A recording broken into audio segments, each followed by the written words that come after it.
సభాయ నమః. ఈరోజు సోమవారం అన్న ప్రభాకర్ రెడ్డి గారి జన్మదినం.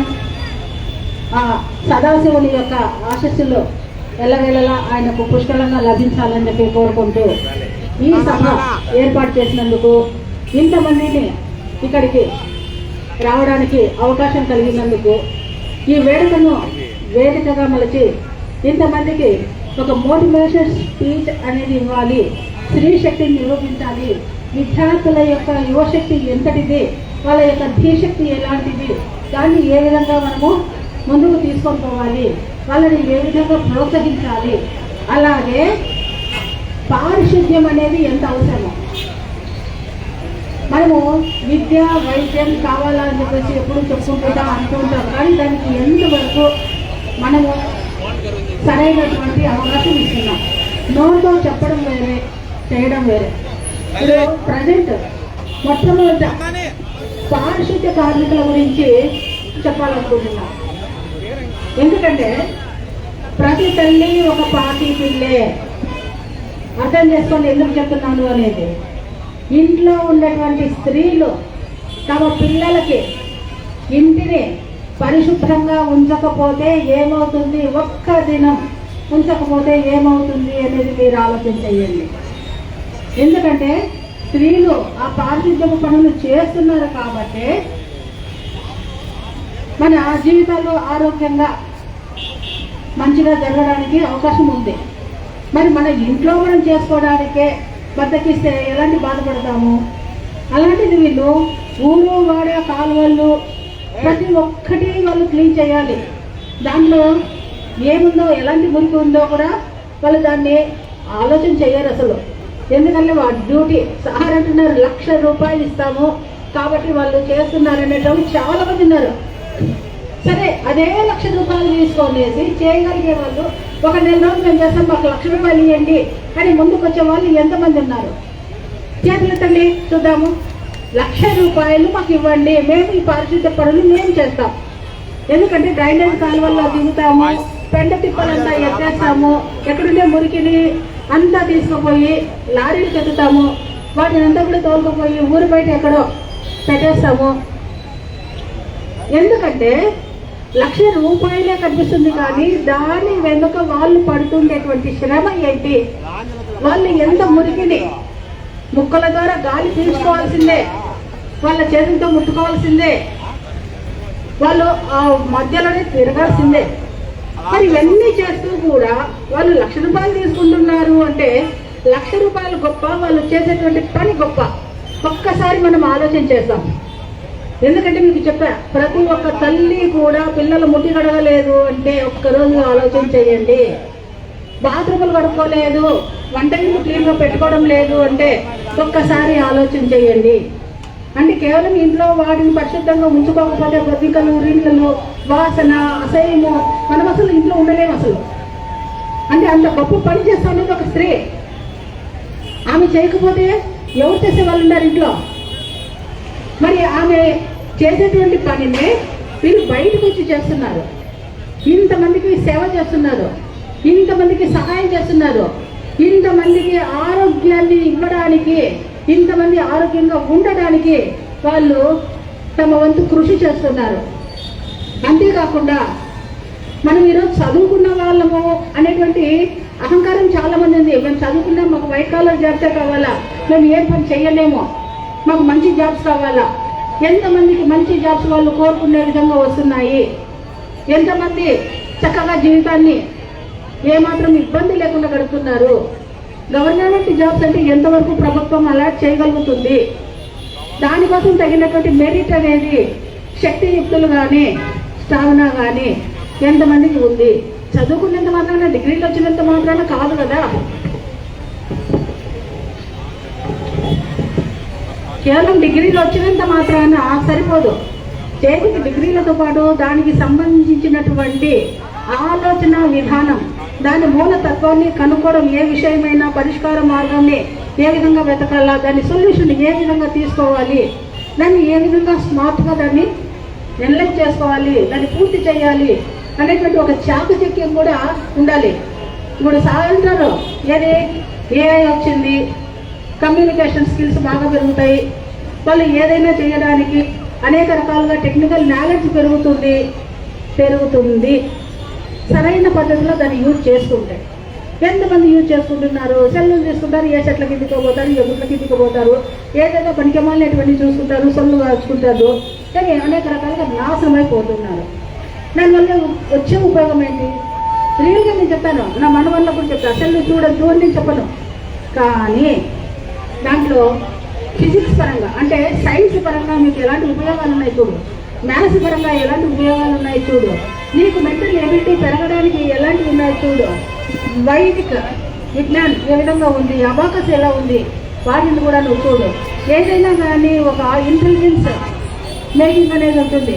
అంటే దానివల్ల ఒక సూక్ష్మమైనటువంటి విషయాన్ని ఆలోచనాపరంగా మనము దాన్ని పరిష్కారం చేయడం అనేది అలాంటివి చూడండి. దానివల్ల మీ మెదడులో ఆలోచన శక్తి పెరుగుతుంది, పరిష్కారాల వైపు మీరు ముందుకు పోతారు. ఏ సమస్య పెద్దదిగా అనిపించదు.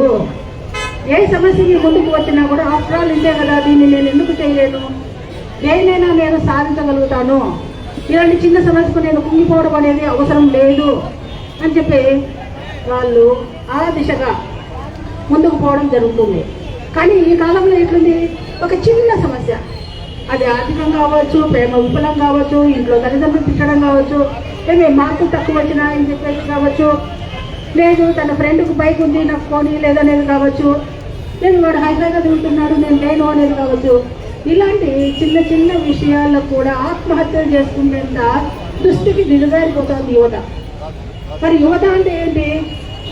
దేనికైనా ముందుకొచ్చి భావి భారత నిర్మాతలుగా మారాల్సిన వాళ్ళు, ఎంతో మందికి మార్గదర్శకులుగా మారాల్సిన వాళ్ళు, సమాజ నిర్మాణానికి వాళ్ళు నవ నిర్మాతలు. మరి అంత గొప్ప బాధ్యత వాళ్ళ మీద పెట్టుకొని వాళ్ళు ఏం చేయగలుగుతున్నారు?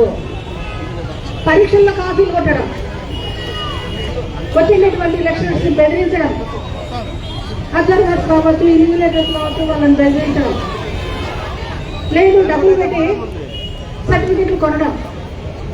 మీరే ఆలోచించండి, ఒక డాక్టర్ సర్టిఫికేట్, ఇంజనీర్ సర్టిఫికేట్ మీరు డబ్బులు పెట్టి కొనొచ్చు. మీతో ఎవరైనా ఒక ఇంజక్షన్ మీ ఇంట్లో వాళ్ళు వేయించుకోగలుగుతారా? మీ ఇంటి కట్టుబడికి ఎవరైనా ఒక సివిల్ ఇంజనీర్ మిమ్మల్ని పెట్టుకోగలుగుతారా? పెట్టుకోడు. ఎందుకంటే వాళ్ళకి తెలుసు నువ్వు దొంగ సర్టిఫికేట్ పాస్ అయినా కాబట్టి నువ్వు ఒక ఇంజక్షన్ కాదు కదా, నువ్వు ఒక ట్యాబ్లెట్ ఇచ్చినా కూడా మిగతా సస్తామని చెప్పి వాళ్ళకు కూడా తెలుసు. అంటే నీ సర్టిఫికేట్కి ఏం ఉపయోగం ఉంది, ఎలాంటి ఉపయోగం ఉంది? సో స్కిల్స్ అనేటివి నువ్వు సాధనాపరంగా రావాల్సిందే. కాబట్టి దొంగతనంగా కొనుక్కోవడం వల్ల, కాపీ కొట్టడం వల్ల, బెదిరించడం వల్ల, అందించడం వల్ల, ఏదో తమ పెద్దల గొప్పవాళ్ళు కాబట్టి వాళ్ళ యొక్క ఇన్ఫ్లుయెన్స్ ద్వారా తెచ్చుకోవడం ఇవన్నీ కూడా వేస్ట్. ఎందుకంటే భోజనం మీరు తింటే కడుపు నిండుతుంది, దాంట్లో మన్ను పోసుకున్నా, ఇతరులకు పెట్టినా, పారేసినా అది నిష్ఫలమే. ఎందుకంటే నీ కడుపు నిండాలి అంటే నువ్వు కష్టపడి నువ్వు తిన్నప్పుడే కదా నీకు స్టామినా పెరుగుతుంది, ఆరోగ్యం బాగుంటుంది, నువ్వేమైనా చేయగలుగుతావు. అది లేనప్పుడు ఎందుకు? సో విద్య విషయంలో అనేక రకాలుగా యువత, ఆడవాళ్ళు కావచ్చు, మగవాళ్ళు కావచ్చు, ముందుకు రావాలి, మెరిట్లో పాస్ కావాలి. తమ భవిష్యత్తు కాదు, దేశ భవిష్యత్తును కూడా ముందుకు తీసుకొని పోవాలి. సమాజంలో తాము పౌరులుగా నిలవాలి. సమాజం యొక్క అభివృద్ధికి తాము ముందుకు తీసుకుపోయేదానికి ప్రయత్నం చేయాలి. ఇవన్నీ కూడా యువత మీద ఉండేటువంటి బాధ్యతలు. మరి వైద్యం గురించి చెప్తున్నారు, పర్యావరణ పరిరక్షణ గురించి చెప్తున్నారు. మీకు ఒకప్పుడు ఒక 20 ఏళ్ళ కిందకు తాడిపత్రి మీరు చూసిన వాళ్ళు పెద్దలు చాలా మంది ఉన్నారు, వాళ్ళకి తెలుసు. ఇది ఒక పక్క పల్లెటూరు మాత్రం ఉండేది. ఇక్కడ రోడ్లు సరిగా లేదు, చెట్లు అంటూ మధ్యలో లేవు, అండర్ డ్రైనేజ్ సిస్టమ్ అంటూ లేదు, సరైనటువంటి వాటర్ ఫెసిలిటీ లేదు. మనకేమంటే పెన్న తాగుతాము కాబట్టి ఏదో నీళ్ళు వస్తున్నాయి తెచ్చుకుంటాం సరే, కానీ దానికి కావాల్సినటువంటి సౌకర్యాలు ఏర్పాటు చేసి మీ ఇంటి ముందరికి నీళ్ళు వచ్చేదానికి, మీ ఇంటి మురికి అంతా కూడా మీ కళ్ళు కూడా కనిపించకుండా అండర్ గ్రౌండ్లో పోయేదానికి. ఒకప్పుడు చూసానా, ఇక్కడే ఇదే పోలీస్ స్టేషన్ పక్కన పాత మార్కెట్ ఉండేది, కూరగాయల మార్కెట్. మొత్తం డ్రైనేజీ, మొత్తం చెత్త అంతా అక్కడే జుమ్మని ఈగలు వాలుకుంటూ గప్పు గలీజు వాసన అట్లాంటి చోటే వాళ్ళు పెట్టి అమ్మేవాళ్ళు మనం తీసుకుపోయి కమ్మగా వంట చేసుకొని తినేవాళ్ళం. అంటే ఎలాంటి నికృష్ట స్థితిలో మనం ఉన్నాము. మరి ఈరోజు మార్కెట్ యార్డ్ కట్టారు, ఎట్లా ఉంది ఇది? ఎంత సొఫిస్టికేటెడ్గా ఉంది. ఏ పెద్ద పెద్ద కార్పొరేట్ సిటీలలో కూడా లేదు, అంత అద్భుతంగా ఉంది. ఒక మున్సిపల్ ఆఫీస్ చూడండి ఎంత అద్భుతంగా కట్టారు. ఈరోజు అమరావతిలో మనం కట్టేదానికి వీలు కావడం లేదు కూడా. కానీ ఇక్కడ అందరికంటే ముందుగానే మన ఊరికి ఏం కావాలి, ఏం చేస్తే బాగుంటుంది, దాన్ని ఏ విధంగా ముందుకు తీసుకోవాలి, ప్రజలందరికీ ఎలాంటి సౌకర్యాలు ఇవ్వాలి, వాళ్ళను మానసికంగా, శారీరకంగా, సామాజికంగా, ఆర్థికంగా పరిపుష్టిగా ఎలా మార్చాలి అనేటువంటి ఆలోచన చేయగలిగిన వ్యక్తులు ఎంతమంది ఉన్నారు మీరే ఆలోచన చేయండి. నిజంగా చెప్తాను, ఈ తాడిపత్రి పేరే భాస్కర క్షేత్రం. ఒకప్పుడు తాటి తప్పులు ఎక్కువ ఉన్నది, తాటి మట్టలు, తాటి సరుకు ఎక్కువ అమ్మేటవాళ్ళు కాబట్టి దీనికి తాడిపత్రి అని పేరు వచ్చింది. విద్యారణ్య స్వామి కనుకుంటే 1936లో నారాయణ గుట్టు అనే ఆయన రావడము, ఇక్కడ ఒక చిన్న గ్రామాన్ని నిర్మించాలని సంకల్పించడము, దాని ప్రకారంగా ఇప్పుడు పెద్ద గుట్టలో కూడా సూర్యనారాయణ స్వామి విగ్రహం ఉంది. అప్పట్లో ఆయన చేసినటువంటిదే. ఇంకోటి వెమ్మసాని తిమ్మన, ఆయన గండికోట సీమకు ఒక రాజు, సేనాధిపతి, దండనాయకుడు, అన్ని రకాలుగా ఉన్నాడు. అక్కడ గండికోటను ఒక సైన్య శిబిరంగా పెట్టేవాడు, రక్షణ శిబిరంగా, ట్రైనింగ్ సెంటర్గా దాన్ని అద్భుతంగా పెట్టారు. విజయనగర రాజ్యంలో ఎన్నో విజయాలకు ఆయన ముందుకు వచ్చాడు. అలాంటి ఆయన మన బుగ్గ రామలింగేశ్వర స్వామి టెంపుల్ను నిర్మించాడు. ఆయన కొడుకు చింతలరాయన గుడిని నిర్మించాడు. మీకు ఇంకా అద్భుతమైన విషయం తెలిసిన, కన్యా పరమేశ్వరి గుళ్ళోకి పోండి, నవగ్రహాలలో శని మహాత్మునికి కాకి ఉండదు, యమధర్మరాజు విత్ దున్నపోతుతో ఉంటాడు. మీరు గమనించారా? మరి సూర్యపుత్రులే శని కావచ్చు, యముడు కావచ్చు. అంటే యమధర్మరాజు శనిలాగా పట్టుకొని వదిలేడు కాదు, గట్టిగా కొట్టి బుద్ధి చెప్పేవాడు. అంటే అంతటి పవర్ఫుల్ ఇక్కడ ఉంది, ఈ క్షేత్రానికి అంతటి గొప్పతనం ఉంది అనేసి అప్పట్లోనే గ్రహించారు పెద్దవాళ్ళు. మరి అలాంటి క్షేత్రాన్ని ఒకప్పుడు ఏదో మట్టిలో పడ్డ మాణిక్యంలాగా ఉంటే, మీరే చెప్పండి, మట్టిలో పడిన మాణిక్యానికి ఏం విలువ ఉంటుంది? దాన్ని ఎవరు కనుక్కుంటారు? దాన్ని బయటికి తీసి మెరుగుపెట్టి దానికి ఎందుకు ఒక విలువ కల్పించి ఒక హారంలో పొదిగినప్పుడు వేల రెట్లు దాని యొక్క విలువ పెరుగుతుంది. మరి అలాంటి పని ఎవరు చేశారు చెప్పండి? ఎవరు చేశారు? అన్న చేశారు, ప్రభాకర్ రెడ్డి అన్న ఆ పని చేశారు. తాడిపత్రి అనేటువంటి ఊరును తన స్వంతంగా తన మెదడులో నిక్షిప్తం చేసుకొని దాని యొక్క లోటుపాట్లు ఏంటి అనేది అన్వేషించి దాన్ని మంచి స్థితిలోకి తీసుకురావడం కోసము అహర్నిశలు కష్టపడ్డాడు. ఆ విధంగా తాడిపత్రిని కేవలం మన అనంతపూర్లో కాదు, మొత్తం స్టేట్స్లోనే తాడిపత్రి అంటే ఒక ఐకాన్ అనే విధంగా ఆయన దాన్ని నిర్మించగలిగాడు. ఎందుకు? దానివల్ల ఆయనకి ఏమొస్తుంది చెప్పండి? ఆయనకుంటూ ఇప్పుడు మనం ఏదైనా ఒక చిన్న పని ఎవరికైనా సాయం చేస్తే నాకేంటి, మరి ఆయన కూడా నాకేంటి అనుకోండి, ఈ పొద్దు ఇంత ఇంప్రూవ్మెంట్ ఉండేదా? అసలు ఈ రోజు ఈ వేళకు అవసరమా? ఆయన ఇంటికాడికే పోతారు, వందలు కాదు వేల మంది పోతారు, పూల బాగాలు ఇస్తారు. రియల్గా చెప్తా, ఆయన ఒకేమంటాడు, అయ్యా ఒక పువ్వు ఇచ్చే బదులు దాని బదులు ₹1 హుండీలో వేయండి, ఎవరికైనా పేదలకు ఉపయోగపడుతుంది, ఏదో మంచి పని చేయడానికి. మీరు చెప్పండి, పువ్వుల మనసులో అర్థం చేసుకునేటువంటి శక్తి ఎంతమందికి ఉంటుంది? ఆ పువ్వులు దేవుని మెడలోనో లేకపోతే ఏ మహాత్ముల మెడలోనో ఏ పదాలకో లేకపోతే అమ్మలకో అమ్మాయిలకో కళ్ళలోనో ఉండి సంతోషంగా ఉండాలనుకుంటే కానీ కాసేపు ఒక్క సెకండ్ మెడలోకి వేసేసి కిందకు పారేసి తుక్కులాడి దాన్ని పెద్ద తిప్పల్లో పారేస్తే దాని యొక్క మనసు ఎంత బాధపడుతుంది. మీరు వింటారు జంధ్యాల బాబా శాస్త్రి యొక్క కవిత, నేను ఒక పూల మొక్క కడ నిలిచి వాళ్ళని కొమ్మ వంచి అని చెప్పేసి ఆయన పుష్ప విలాపంలో చెప్తారు. అవునా? ఆయన ఎంతగా చెప్తాడు, అయ్యా బుద్ధదేవుని భూమిలో పుట్టినవే, సూదులు పెట్టి మా గుండెల్లోకి చెక్కి మాలలు కట్టి ముడుచుకొని ఎండినాక ఇసి పారేస్తున్నారు కదా, నువ్వు ఒక మనిషివేనా, ఒక హంతకుని కాదా నువ్వు అంటూ ఆయన చెప్పడం జరిగింది. మరి దాన్ని కరెక్ట్గా మనం అర్థం చేసుకోకుంటే పూల వాసన కూడా అర్థం చేసుకునేంత సున్నితమైన హృదయం కూడా ఆయనకు ఉంది అని నేను అనుకుంటున్నా. ఎందుకంటే ఆయన చాలా కటువుగానే మాట్లాడతాడు, రఫ్గానే ఉంటుంది ఆయన మాటలు. తర్వాత ఆయన ఏం మాట్లాడినా కూడా స్ట్రైట్ ఫార్వర్డ్గానే ఉంటాయి, చాలా మందికి బాధ కలిగించవచ్చు.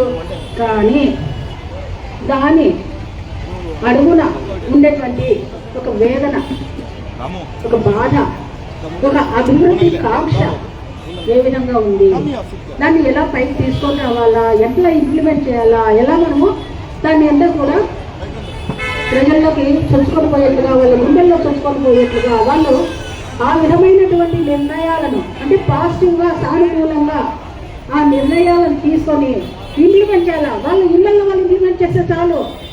ఎందుకంటే పరిశుభ్రత, వాళ్ళ ఇల్లు క్లీన్గా చేసుకోండి, ఇంటి ముందర క్లీన్ చేసుకోండి, తలా ఒక చెట్టు నాటండి. ఒక చెట్టు నాటితే ఎంతో మందికి ఆక్సిజన్ లభిస్తుంది. దానివల్ల ఎంతో మంది జీవులకి, అవి నోరుండే జీవులు కావచ్చు, నోరు లేని జీవులు కావచ్చు, ప్రతి ఒక్కరికి ఆక్సిజన్ లభిస్తుంది. ఆ చెట్ల నీరు లభిస్తుంది. ఇప్పుడు చూడండి, డివైడర్లు పెట్టారు, చెట్లు పెట్టారు, ఎంత అద్భుతంగా చల్లటి గాలి ఇస్తాయి, నీడేస్తాయి, చూసేదాన్ని కళ్ళ పండుగగా ఉంటాయి. ఆ గ్రీనరీ చూస్తుంటేనే అబ్బా నిదానంగా నడుచుకొని పోవచ్చు, ఏ బండిలోనే పనులు పారిపోయే అవసరం ఏముండాలి, ఏమి ఎండ తాగకుండా మాకు చల్లటి నీడేస్తున్నాయి కదా అని చెప్పేసి ఒక ఆలోచన ప్రతి మనుషులు కూడా వస్తాయి.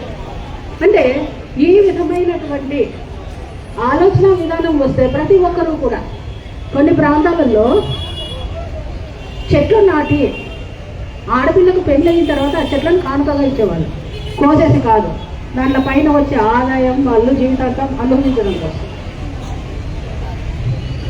నీకు ఇంకోటి తెలిసేమో, చెట్లను నరకకూడదు అని చెప్పేసి అందరూ పోయి చెట్ల చుట్టూ కూడా అడ్డం నిలబడి చెట్లను లేకుండా కాపాడుకొని అడవులు కాపాడుకున్న వాళ్ళు కూడా ఉన్నారు.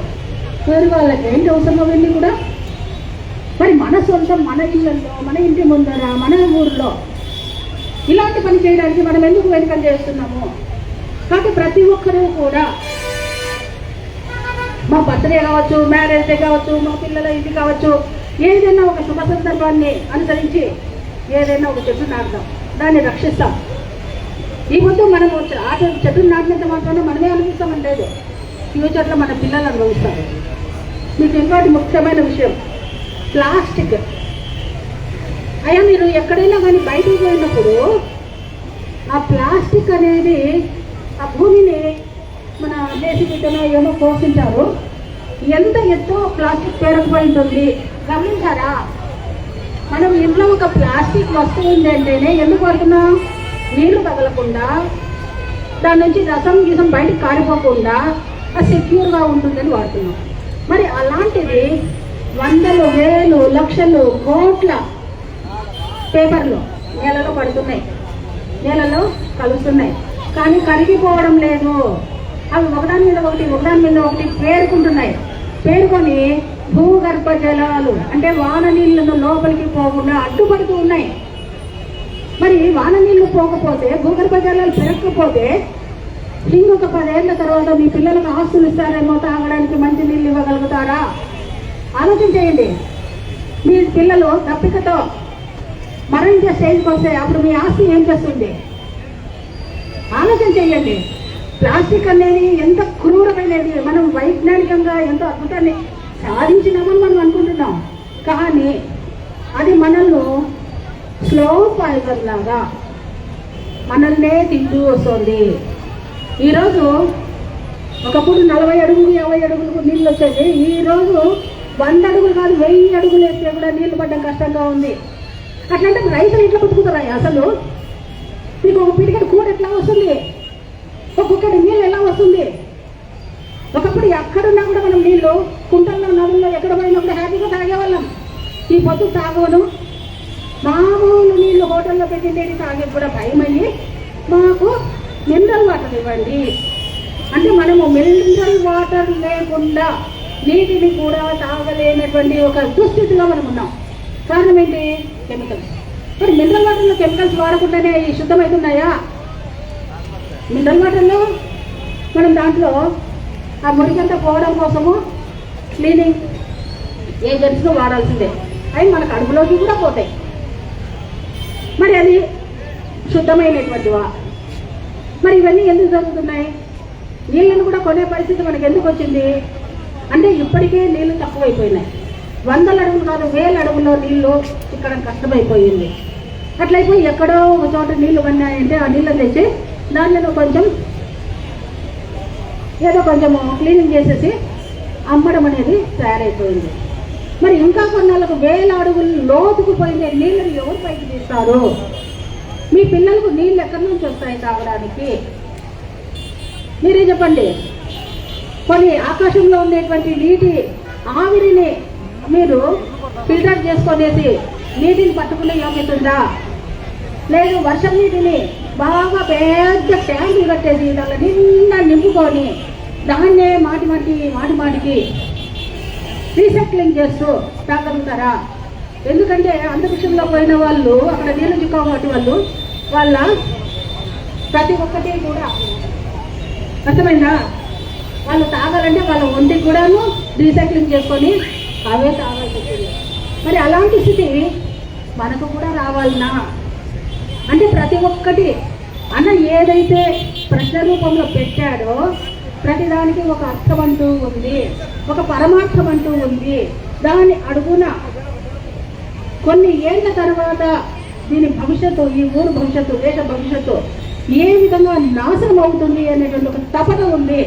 ఏమైంది? ముందు 74 ఏళ్ళు అబ్బాయి ఎన్ని ఏళ్ళు బతుకుతాడైనా? బతుకు సంతోషము. 100 ఏళ్ళు కాదు 174 ఏళ్ళు బతకని మాకు కూడా సంతోషమే. ఎందుకంటే ఇట్లాంటి పనులు చేస్తూ అందరి యొక్క సహకారం లభిస్తే ఆయన బంధం కన్నా 1000 ఏళ్ళు బతికినా కూడా మేము సంతోషపడతాం. ఎందుకంటే ఒక లీడర్ అవసరం, ముందుకు తీసుకుపోవడానికి ఒక లీడర్ అవసరము. మీ ఎందుకు మీరు చేయండి అంటే ఒక్కరు చేసేటోడు ముందుకు రారు. వాళ్లకు అంటూ ₹1 లాభం లేకపోతే ముందుకు వచ్చేటోడు లేడు. ఈ పొద్దు ఒక ఓట్లు వేయాలంటే కూడా మనం ఏం ఆలోచన చేస్తాం? ఎవరు డబ్బులు ఎక్కువ ఇస్తాడు, ఎవరు చీరలు ఇస్తాడు, ఎవరు మంది ఇస్తాడు, ఎవరు బిర్యానీ ప్యాకెట్ ఇస్తాడు, ఇవి ఆలోచన చేస్తున్నారు. అవి ఎంతసేపు ఉంటున్నాయి మీరు చెప్పండి. ఇంకోటి ఆఖరిలో చెప్తున్నాం 5 నిమిషాల్లో స్త్రీ శక్తి. అమ్మ మీరే ఆలోచన చేయండి. స్త్రీకి సమాన హక్కులు కావాలి అని చెప్పి ఘోషిస్తారు కదా, అసలు స్త్రీకి సమాన హక్కులు ఎందుకు మనకు అర్థం కాదు. అంటే మొగుడు ఇంట్లో కసురు రుపుతేనో, మోకులు దొంగతేనో, వంట చేస్తేనో, లేదా పాయకాన్ని శుభ్రం చేస్తేనో అది గొప్పతనమా లేకపోతే అది సమాన హక్కులు తిరిగి వస్తుందా? మీరే చెప్పండి. కాదు కదా. ఆడవాళ్ళకి కావాల్సిందేంటి? ఆత్మస్థైర్యం కావాలా. మగవాడిని పుట్ చేసి ముందుకు పోవడానికి తగినటువంటి సలహా సంప్రదాయాలు నేనున్నాను మీకు. మీరు ఏం భయపడద్దండి. ఏముంది, ఈ పొద్దు ₹10 తక్కువ వస్తుంది అనుకుంటే ₹10 మన సంపాదనలో తక్కువ ఉంది అనుకుంటే ఖర్చులు తగ్గించుకుందాం, అడ్జస్ట్ చేసుకుందాం. లేదు నాకు వచ్చినటువంటి పని నేను చేస్తాను. మీకు వేడి నీళ్ళకు చన్నీళ్ళకు వేడి నీళ్ళు కాయంగా నేను ఉంటా. ఎందుకు అనుకోవడం లేదు? ఇంకోటి మీరే ఆలోచించండి. ఎంతోమందికి నాకు తెలిసి లైసెన్స్ లేవు. 2 వీలర్లు 4 వీలర్లు అన్ని ఇష్టం వచ్చినట్టు రైలు నడుపుతూ ఉన్నారు. 200 వాళ్ళు 400 సీసీలు కూడా నడుపుతున్నారు. ఎవరన్నా గుద్దుకుందా? ఎవరికన్నా గుద్దినారు, వాడు వీడు మా డాష్, గోడకో గుద్దుకుంటే వీడు బండి డాష్. మరి ఏం చేయాలి? వానికి తద్దినాలు పెట్టుకోవాలి. అమ్మ ఇలా పెళ్ళం ఏం చేయాలా? ఎవరి పంచాన్ని పోయి బతకాలా అమ్మా? కాబట్టి చూసుకొని నడపాలా, లైసెన్సులు తీసుకోవాలా, హెల్త్ ఇన్సూరెన్స్లు అనేది తీసుకోవాలా.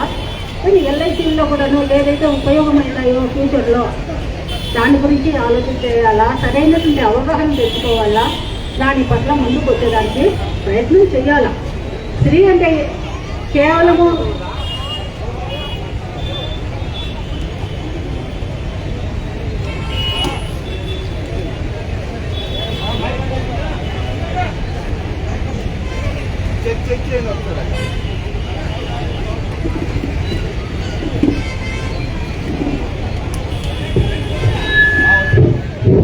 స్త్రీ అంటే ఇంట్లో కూర్చుంటే వంటింటి కుందేలో అవలను ఏమీ చేతకాడిలో కాదు.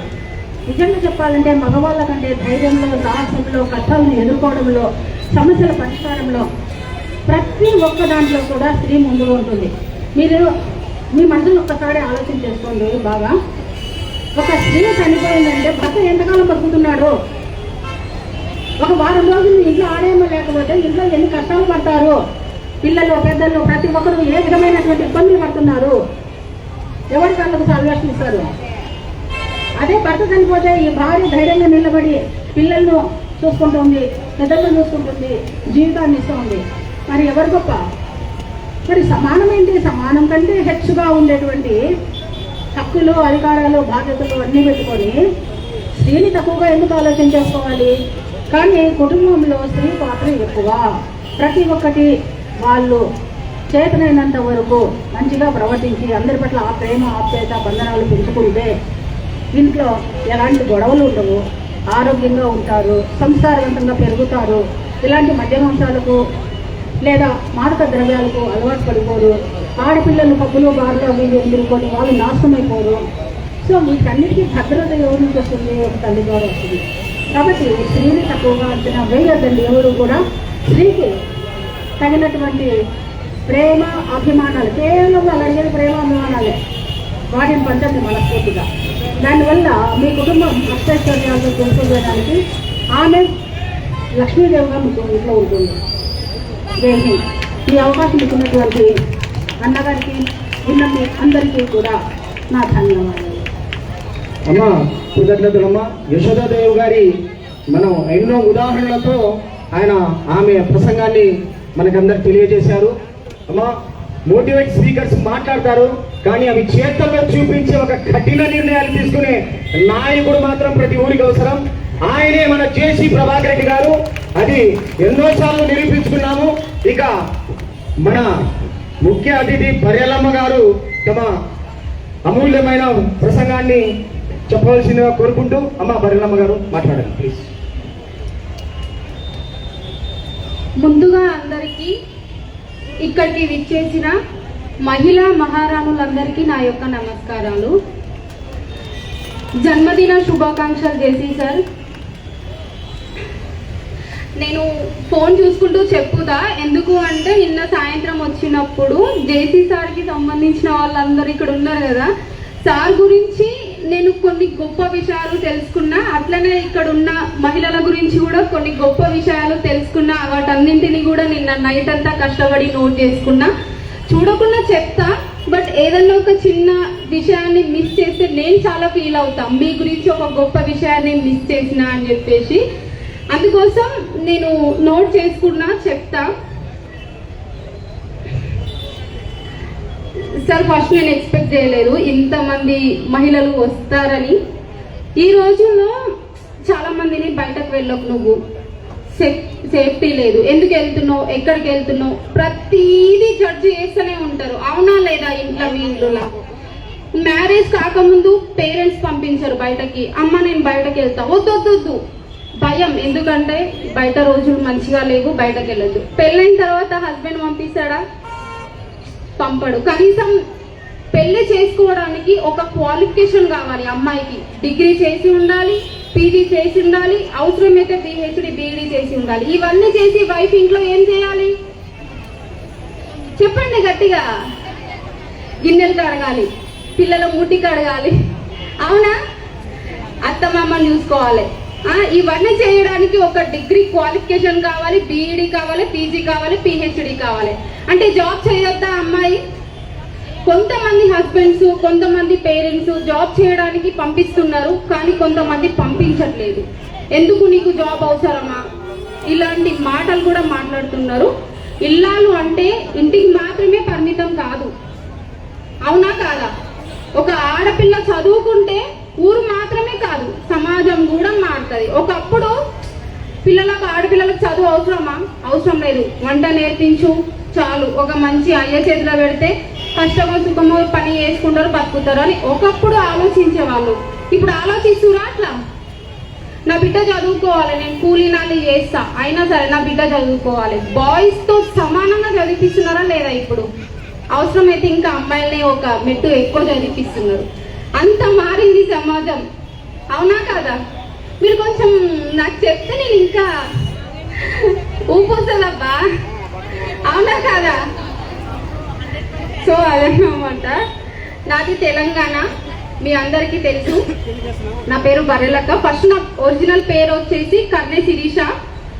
సో నేను 2021లో కానిస్టేబుల్ ఎస్ఐ కోచింగ్ వెళ్ళాను అనమాట. నేను ఆల్రెడీ 22 ఒక 1.5 year దాకా కోచింగ్ తీసుకున్నా. నోటిఫికేషన్ అప్పుడేస్తా ఇప్పుడేస్తా అంటారు కానీ నోటిఫికేషన్ అయితే వేయట్లేదు. సో ఇదంతా రాదు. ఇక మా మమ్మీ సింగిల్ పేరెంట్, తను ఒక్కది కష్టపడుతూ నన్ను చదివిస్తూ 2 తమ్ముళ్ళని చదివించడం చాలా కష్టం. అవునా కదా, మన అమ్మ ఎన్ని కష్టాలు పడుతుందో నాకు తెలుసు.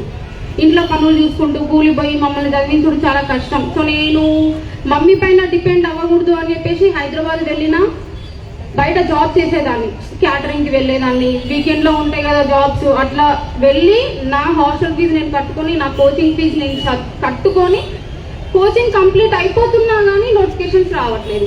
అంటే చాలా మందికి డౌట్ ఉంది, బర్రెలక్క పేరు ఎందుకు వచ్చింది అని. నైట్ సార్ కూడా అడిగిండు, నీకు ఆ పేరు ఎందుకు వచ్చింది అని చెప్పేసి. సో దాని గురించి చిన్న క్లారిటీ అంతే. తర్వాత నేను ఊరెళ్ళి మా మమ్మీకి నేను బర్డెన్ గా ఉండకూడదు అని చెప్పి అట్లా చేసి వాళ్ళని పట్టుకొని వీళ్ళని పట్టుకొని 3 బర్రెలు తీసుకున్నా.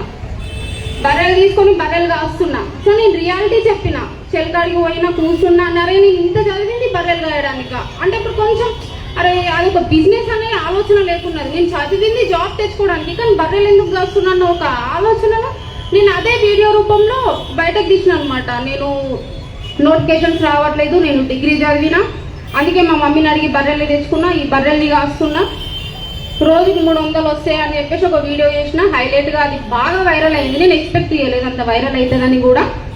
అనుకోకుండా అది వైరల్ అయింది. వైరల్ అయిన 1 weekకే నోటిఫికేషన్ వచ్చింది.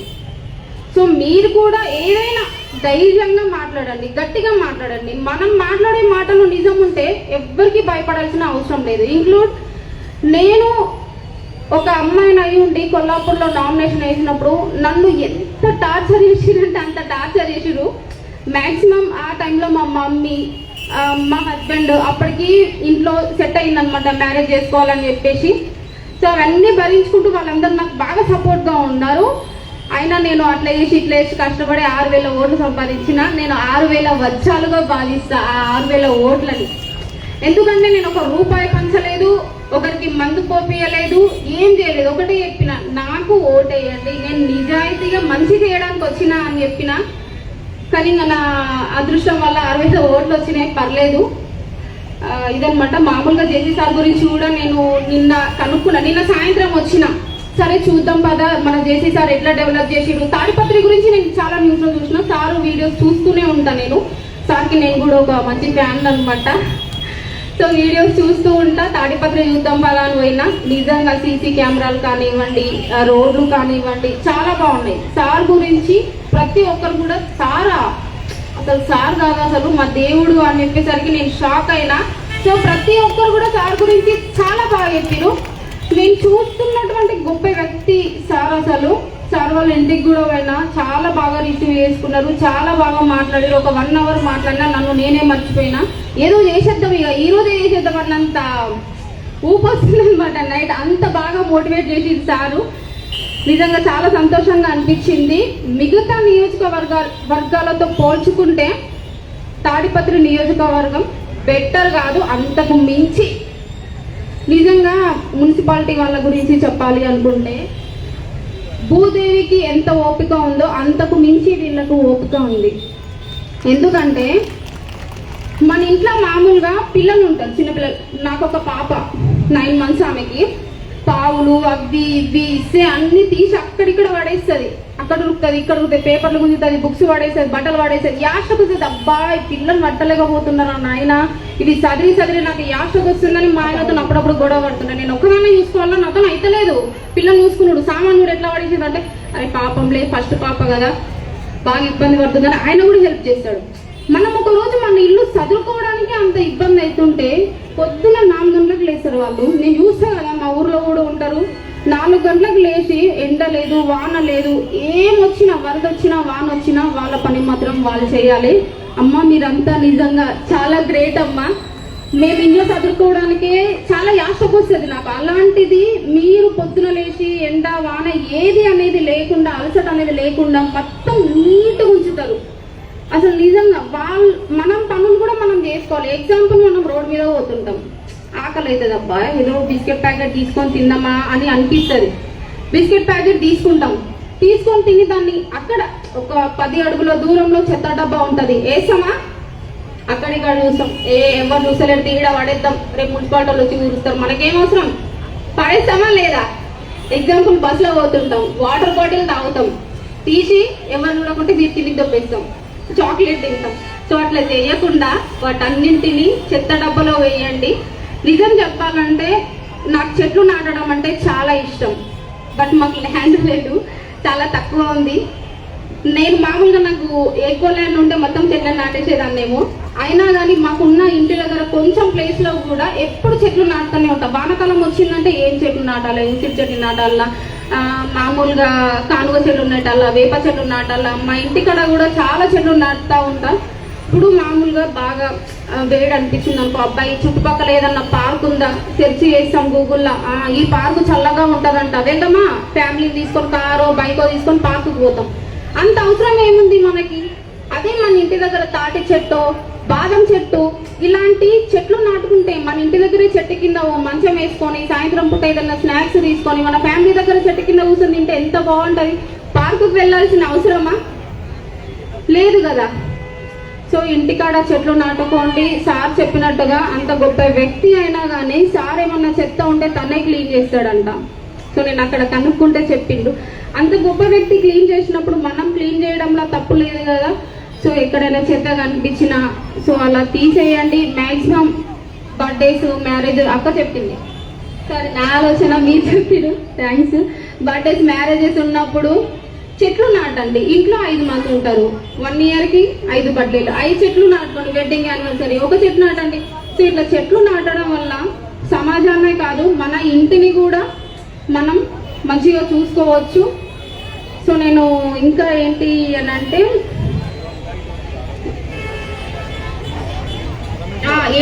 అంటే ఇంతకు ముందు ఈ నియోజకవర్గంలో పోటీ చేయడానికి చాలా మంది భయపడ్డారంట. ఆఫ్ కోర్స్ పొలిటికల్ గా ముందుకు వచ్చిన వాళ్ళు చాలా మంది భయపడతారు, భయపెట్టించే వాళ్ళు కూడా చాలా ఎక్కువగానే ఉంటారు.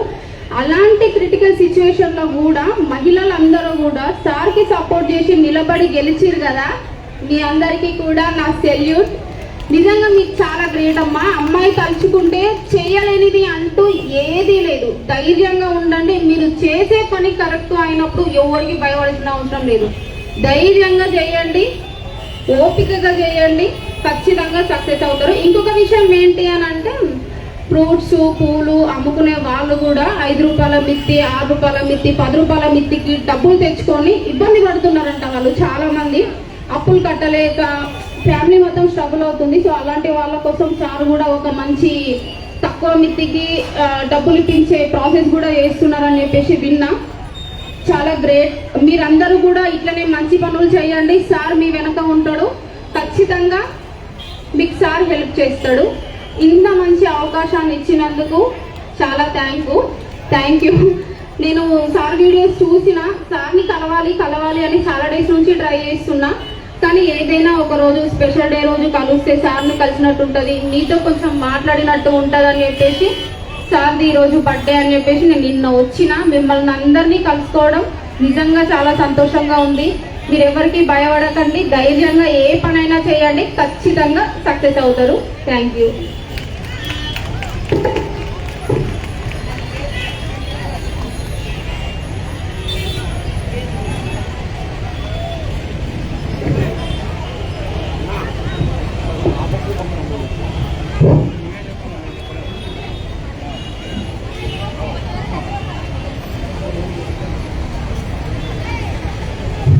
మా ఊరు దేవుళ్ళకందరికీ నమస్కారం. ఎందుకు నేను ఈ మాట చెప్తున్నానంటే మా నాన్న 1938లో తాడిపత్రికి రావడం జరిగింది. మా నాన్నకు బొగ్గులు బస్సులు ఉన్నాయి. దాని తర్వాత మా నాన్న ఫ్రీడమ్ ఫైటర్ 5.5 సంవత్సరం రాయవేలూరు జైల్లో ఉన్నాడు మా నాన్న. మేము కూడా పల్లె నుంచి వచ్చిన వాళ్ళమే, మేము కూడా ఒక లుంగితో వచ్చిన వాళ్ళమే. మా నాన్నకు మా తాత యొక్క ఆ పల్లెల్లో చేసే విధానం సరిపోక మా నాన్న కొట్లాడి తాడిపత్రికి రావడం జరిగింది. మిమ్మల్ని ఎందుకు దేవుళ్ళని సంబోధిస్తానంటే, మామూలుగా చెప్తుంటారు నెహ్రూ వాళ్ళు, మరి వచ్చి సింధియా వాళ్ళు, గాంధీ అని అంటుంటారు. వాస్తవం చెప్పాలంటే మా నాన్న కూడా ఫ్రీడమ్ ఫైటర్. 52లో మొదటిసారి మా నాన్న ఇక్కడ కంటెస్ట్ చేసినాడు. మా నాన్న 2500 ఓట్లతో ఓడిపోవడం జరిగింది. కానీ ఆ రోజు నుంచి ఈ రోజుకు మీ దయాదాశల మీద ఈ రోజు ఇక్కడ నిలబడుతున్నానంటే మీ దయాదాశల. మీరు పోయినసారి చూశారు, మున్సిపల్ ఎలక్షన్ రావడం జరిగింది. ఏమైంది? జైల్లో పెట్టడం జరిగింది నన్ను. నేను నామినేషన్ స్వదాగా నా హస్తాలతో వేయలేదు. నా లాయర్ గారు ఆ రోజు నామినేషన్ వేయడం జరిగింది. మొత్తం 83 మున్సిపాలిటీల్లో గెలిచింది నేను ఒక్కడినే. ఎవరు గెలిపించారు? ఎవరు గెలిపించారు? మీరు. ఆ బాధ్యత, ఈ ఊరిని చూసుకోవాల్సిన బాధ్యత నాకుంది. దానికి తోడు మా నాన్న మమ్మల్ని ప్రపంచం చూపించినాడు. అవన్నీ చూసిన తర్వాతనే ఈ రోజు అనిపిస్తుంది మా ఊరు ఇలా ఉండాలా, ఇలా ఉండాలా, ఇలా ఉండాలని. మీరు పోతే ఆంధ్ర రాష్ట్రంలో ఎక్కడన్నా పోతే కూడా అండర్ గ్రౌండ్ డ్రైనేజ్ లేదు, ఇలాంటి సిమెంట్ రోడ్లు లేవు. మా ఊరు ప్రజలు కూడా ప్లాస్టిక్ వాడదంటే వాడరు, పేపర్ ఏంటంటే వేయరు. ఎందుకు? మీరు అలవాటు పడ్డారు. చాలా ఉక్కబెట్టాను, ఇట్లా అంటారు. త్వరగా వెళ్ళిపోదాం. ఈరోజు ఎక్కువ మాట్లాడదలుచుకోలేదు, ఎందుకంటే చాలా ఉక్కగా ఉంది. ఇక్కడ నేను కొంచెం ముఖ్యమైతే హలో వినండి దయచేసి. మీకు చాలా అపోహ ఉంది. ఇంజనీరింగ్ చదువుతున్న వాళ్ళు ఎంత జీతం వస్తుంది? 20, 30, 40, 50, 60. ఈ ఊరు కూడా పెద్దగా రావచ్చేమో. ఇక్కడ మనకు ఇంజనీర్ అమ్మాయి ఉంది.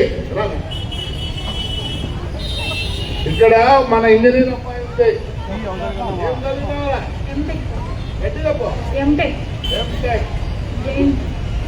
ఉద్యోగం చేస్తున్నావా? అప్పుడు. ఇప్పుడు ఏం చేస్తున్నావు?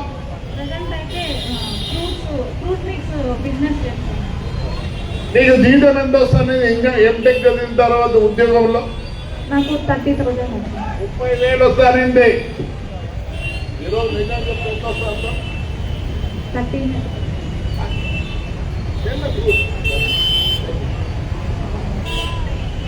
అంటే ఏదైనా ఫంక్షన్స్, ఈవెంట్స్ అన్న వస్తే మాత్రం కొంచెం ప్లస్ అవుతుంది సార్. 40 ప్లస్. 40,000 వస్తుంది. నువ్వు ఎవరికైనా సర్వెంటా? అలాగే నొప్పి వస్తుంది. అదే ఉద్యోగం చేస్తా అంటే లీవ్ పెడితే శాలరీ కట్.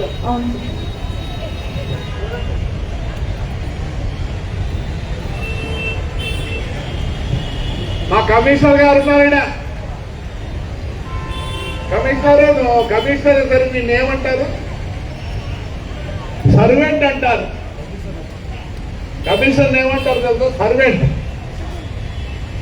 చైర్మన్ గారు పిలిచిన పరిగెత్తి పోవాలంటే ఎవరు పిలిచినా పరిగెత్తి పోవాలి. కానీ అక్కడ స్వతంత్రం లేదు. ఇక్కడ ఇవన్నీ ఎందుకు చెప్తానంటే చెప్తా.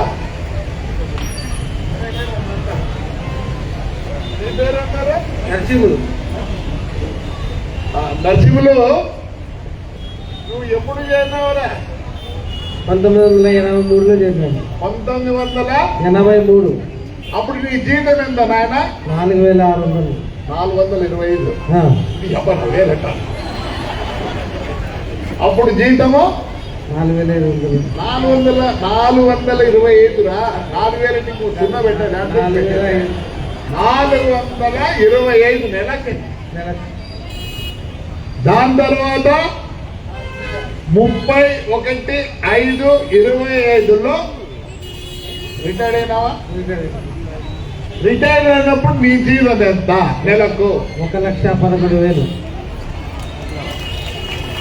ఏంటి కాకపోతే నీ కొడుకు పంపి ఎంత? 1,11,000. 1,11,000.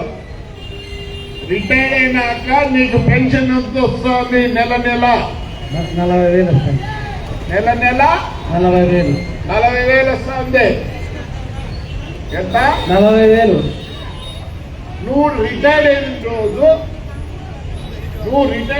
రోజు నీ చేతికి ఎన్ని లక్షలు ఇచ్చినారు? 15 లక్షలు ఇస్తున్నారు. 45 లక్షలు ఇచ్చినారు.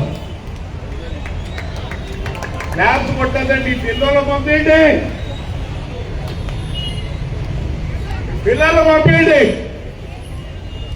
ధైర్యం లేదు మీకు ఎవరికి?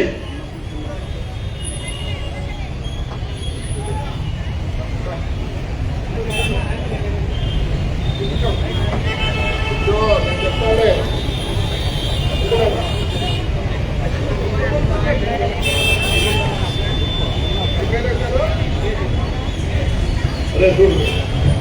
గంగమ్మ.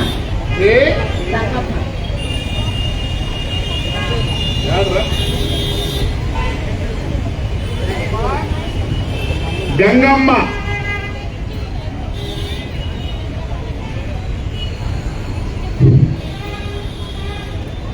ఇంకట్లే కై తీసుకో. ఈ అమ్మ 1982లో జాయిన్ అయింది. అప్పుడు నీ జీతం ఎంత? 425. ఆ రోజు జీతము 425.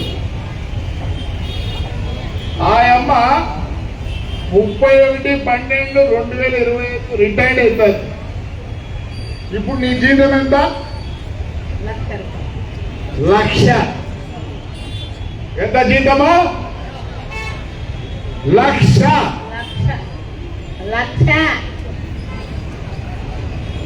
పెన్షన్ ఎంత వస్తుంది తెలుసా? ఎంతకు ఈ సంవత్సరం తర్వాత 40,000 నెల వస్తుంది.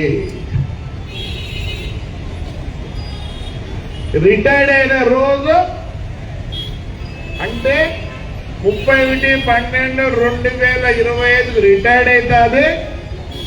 ఆ రోజు కమిషనర్ 40 లక్షలు క్యాష్ ఇస్తాడంట. పని చేస్తారా మీరు?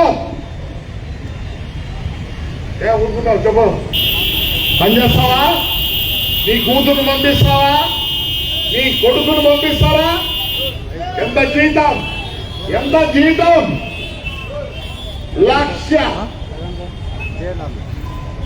ఎందుకు చెప్తాను ఇవన్నీ? ఊడ్చేవాళ్ళు చిక్కరు. ఈ రెండో సర్దుకుంటారు. అమ్మాయి నరకం అనిపిస్తుంది. పేపర్ ఎత్తలేని పరిస్థితి పిల్లలు. ఎత్తే పరిస్థితి లేనప్పుడు ఎందుకు వేస్తారు? ఇందాక ఇవన్నీ కొట్టారు. నాకు దిగులుగా వచ్చిన ఎవరు ఎత్తేది ఇవన్నీ అని అర్థమవుతుందా? ఏమంటారు? మా పాపకు ఏమి తెలియదు. బెంగళూరు వరకు మా పిల్లోడికి ఏమి తెలియదు. నిజంగానే ఏమీ తెలియదు.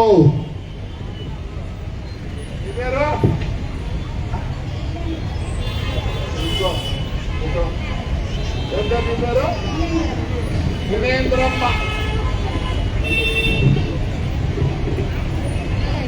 91లో ఉద్యోగానికి ఇచ్చింది స్వీపర్ గా. ఆ వద్దు 1,03,300 జీతం. ఈరోజు 7వ నెలకు రిటైర్డ్ అవుతుంది. దగ్గర 80,000 ఇప్పుడు జీతం. ఈ అమ్మకు పెన్షన్ 30,000 వస్తుంది రిటైర్డ్ అయినాకంటే. 7వ నెల తర్వాత 8వ నెలకు 30,000 పెన్షన్ వస్తుంది. ఆ రోజు ఈ అమ్మకు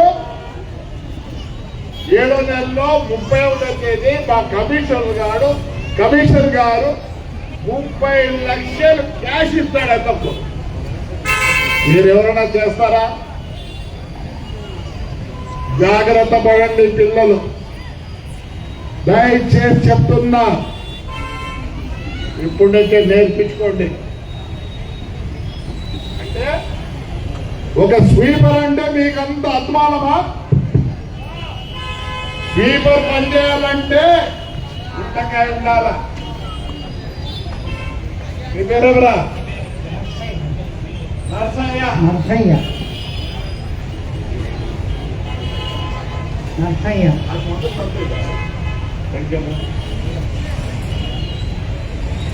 నర్సయ్యది 89లో జాయిన్ అయినాడు.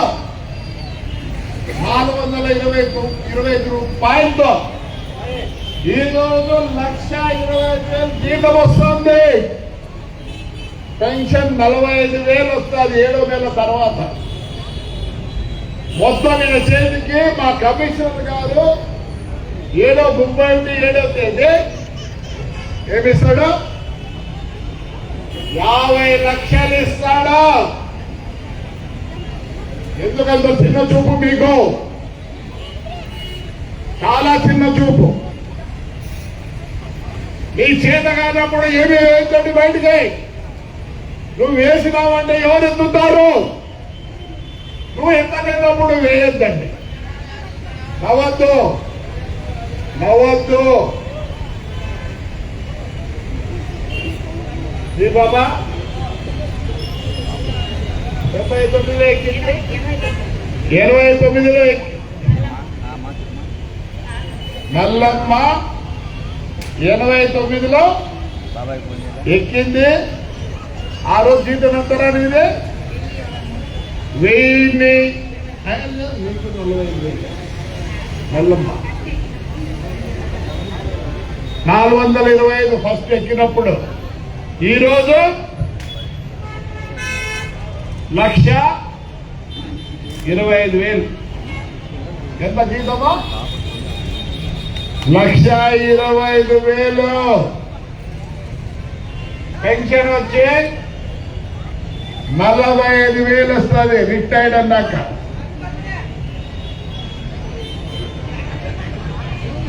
కమిషనర్ గారు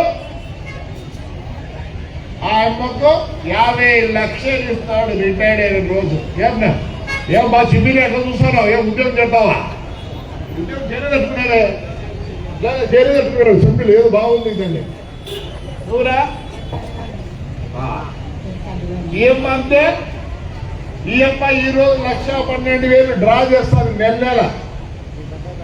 రేపు రిటైర్డ్ అయితేనే 45 లక్షలు ఇస్తాడు. నువ్వురా వీడంతే 50 లక్షలు వస్తుంది రిటైర్డ్ అయిన రోజు. బాగుందంటారు. నన్ను ఎందుకు చేర్చలేదంటారా?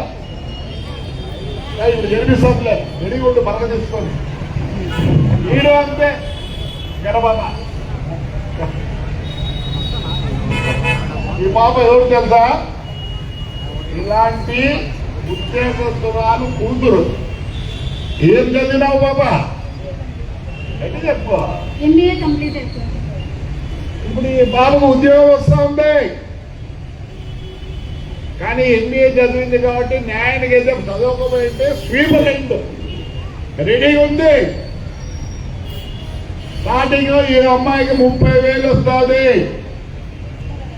MBA చదివింది కాబట్టి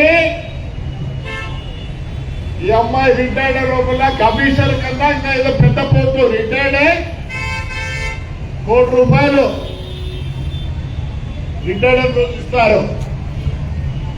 ఏమనుకుంటున్నారు మీరు?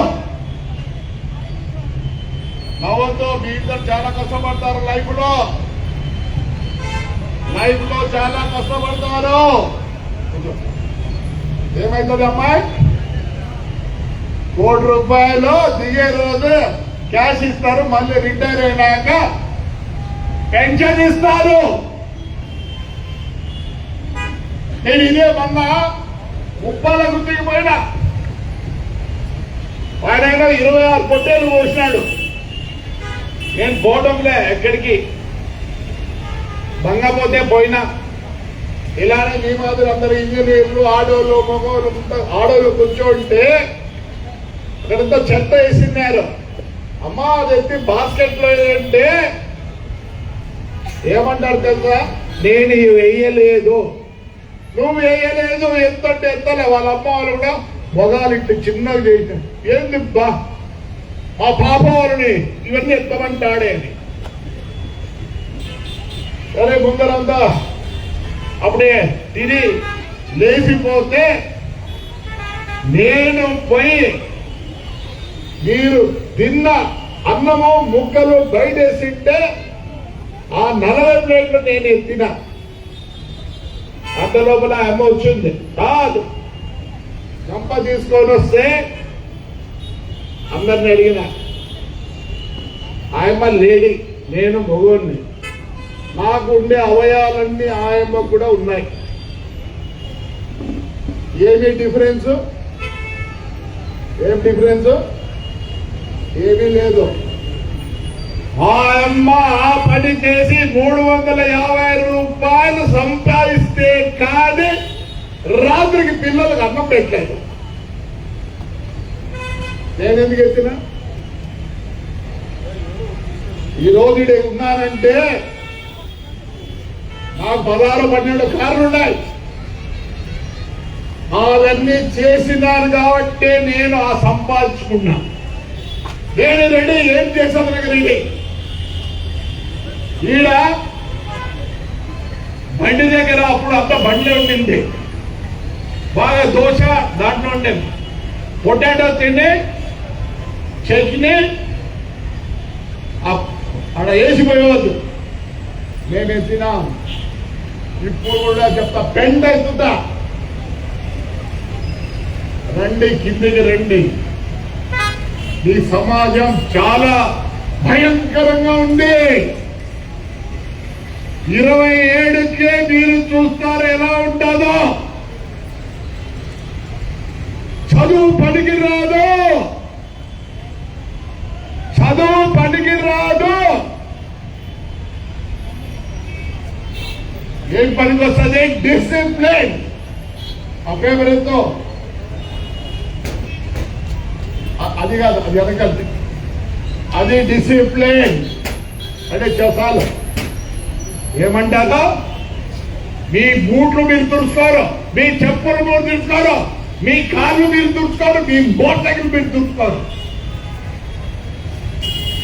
నేను 69కే పియూసీలు ఉన్నప్పుడే నేను బిజినెస్ చేసినాను. కూడలు అమ్మేవాడిని. ఆ రోజు ఎవరికి తెలియదు ఢిల్లీ ఎట్లుందో, బాంబే ఎట్లుందో, హైదరాబాద్ ఎట్లుందో, బెంగళూరు ఎట్లుందో, కలకత్తా ఎట్లుందో. మా నాన్న నన్ను ప్రపంచం తిప్పిండాడు, నాకు తెలుసు. ఎస్, మా నాన్న చాలా ఇచ్చిపోయాడు. ఇంతవరకు నేను కానీ మా అన్న కానీ ఎవరు భాగాలు కూడా పంచుకోం. ఎవరంతా వాళ్ళు కష్టపడతాం, బ్రహ్మాండంగా సంపాదించినాం. ఇది నా మనవరాలు. నీ పేరు చెప్పు. అయ్యిక. నీ ఏజ్ ఎంత? 12.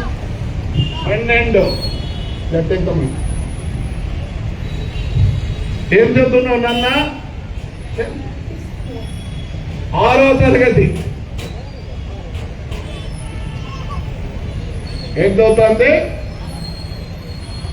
6వ తరగతి. ఏం చేస్తుంది తెలుసా మీకు? ఏముంది నీకు? ఏముంది? నాకు ఒక బిజినెస్ ఉంది. ఏం బిజినెస్ నాన్న? Healthy candy. క్యాండీ అంటే చాక్లెట్. దగ్గర దగ్గర నెలకు 16,000 వస్తుంది. బాగా చదువుతుంది, ఇండియన్ స్కూల్ ఆఫ్ బిజినెస్ లో స్పీచ్ ఇస్తుంది. ఎందుకో లేఖన లేక కాదు, ఫ్యూచర్ సరిగ్గా లేదు. నేను ఎన్ని వేల కోట్లు ఇస్తే కూడా నిలబెట్టుకోలేని పరిస్థితి ఉంది. 20 ఏళ్ళకు మీరు చూస్తున్నారు. నేను ఇచ్చింది నిలబెట్టుకోవాలనే ఉద్దేశంతోనే ట్రైనింగ్ ఇస్తున్నాం. మీ పిల్లలు కూడా చాలా తెలివివంతులు. అందరూ ఒకటే, ఇది ఎంతో మీ పిల్లలు అంతే. అర్థమైందా? ఇప్పుడు వచ్చింది హాలిడేస్ కి ఏం చేస్తుంది? పొద్దున్న ఏం చేస్తుందన్నా? చదువు నేర్చుకుంటాం. సాయంకాలం నాన్న జాగ్రఫీ. ఏంటి తెలుసా? మీరు ఇంజనీరింగ్ కాలేజీలో చదువుకునే వాళ్ళు ఎవరు ఉంటే మీకు ఇండియా చుట్టూ ఎన్ని సముద్రంలోనే చెప్పవాలంటే అది జాగ్రఫీ. మా బాబాకి ఏమీ తెలియదు, మా పిల్లోడికి ఏం తెలియదు, క్లియర్గా చెప్తున్నాను.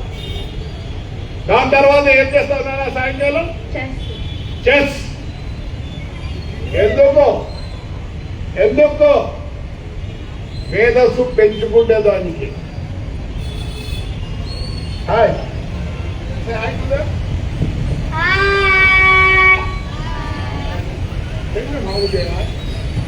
How are you?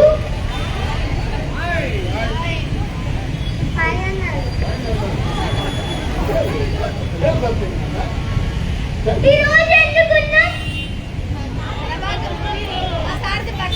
విషింగ్ చేశారా? ఇంకొకసారి హ్యాపీ నేను ఎందుకు చెబుతున్నానంటే ప్రమాణం దేవునితోడు. నేను పెద్ద పుణ్యాత్ముణ్ణి ఈ ఊర్లో పుట్టడం. మీకు తెలుసో తెలియదో ఈ ఊర్లో ఏదో ఉంది. మనకు చింతల వెంకటరామి దేవాలయము అమ్మ చెప్పింది ఇందాకే. శివాలయం దేవుళ్ళు కట్టినారు. విజయనగర సామ్రాజ్యం వాళ్ళకి సంబంధించిన వాళ్ళు 280 కిలోమీటర్లు వచ్చి ఇక్కడ కట్టినారు. ఆ కాలంలో వాస్తు, భూమి యొక్క విలువ అన్ని చూసేవాళ్ళు. అమ్మా తల్లి, మన విజయనగర సామ్రాజ్యం వాడు ఎందుకు కట్టినారంటే మనకు ఒక కథ ఉంది. రాజు వేడకపోతే కుందేలను కుక్కలు తరిమాయి. అంటే అక్కడ స్థల ప్రభావం వల్లనే రాజ్యాధికం రావడం జరిగింది. ఈ ఊర్లో ఫ్యాక్టరీలు ఉన్నాయి, సిమెంట్ ఫ్యాక్టరీలు.